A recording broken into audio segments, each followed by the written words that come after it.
I was digging through some old Pampered Chef recipes and came across this Garden Fresh Omelet and thought, I haven't made that in forever. So, of course, I had to make it again. And yep, it's still so good. It's one of those simple recipes that just hits the spot. And what I really love about it is that it's totally customizable. Use the veggies you have on hand, use what's growing in your garden, or just leave out the ones your family doesn't like. You really can't mess this one up. I'm making mine in the fully glazed round stone baker. First of all, this piece is just beautiful enough to go straight from your oven to your table, but it's also made for everyday use. Think breakfast casseroles like this one, side dishes, baked pastas, desserts. You'll find all kinds of reasons to pull it out. Okay, now the cheese to go on top of those potatoes. The recipe calls for about a cup of grated cheese, but apparently I measured cheese with my heart. And here's the little money-saving tip. Buy the block and grate it yourself. Block cheese is often less expensive per ounce than the pre-shredded stuff, and freshly grated cheese tastes and melts so much better.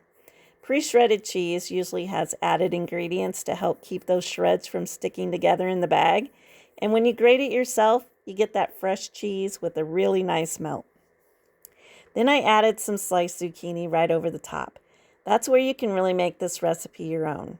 Bell peppers, mushrooms, spinach, broccoli, whatever sounds good or needs to get used up in your fridge. And of course, we needed onion. So out comes the electric twist and chop. You guys know this is one of my go-to tools in the kitchen because it's so fast. Add your onion, twist, and chop, and bonus. No standing over a cutting board with your eyes watering. I use this thing for onions all the time, but it can tackle so many other chopping jobs too. Once all the veggies and cheese are ready, it's time for the egg mixture. I whisked together about 6 or 7 eggs with some milk, flour, salt, and pepper. Nothing complicated here. Get everything whisked together really well and then just pour that right over your cheese and veggies. That's really all the prep there is. And then pop it into the 400-degree oven for about 30 to 45 minutes or until the center is set and everything is golden and delicious. So while that's baking, I'm going to prep some fresh tomato to add at the end. And here's another one of those little things that makes kitchen prep easier. Use the right knife for the job.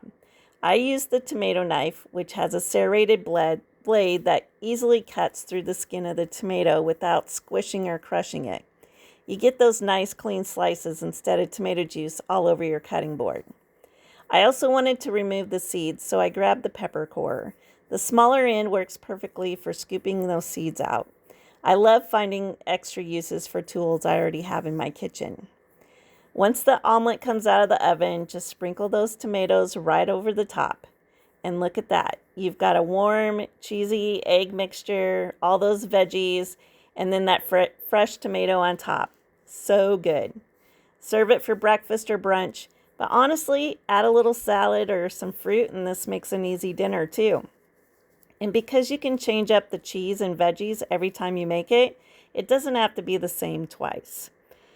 So sometimes those old recipes are worth pulling back out. And this Garden Fresh Omelet is definitely one of them. So tell me, what would you add to your omelet? I'd love to hear.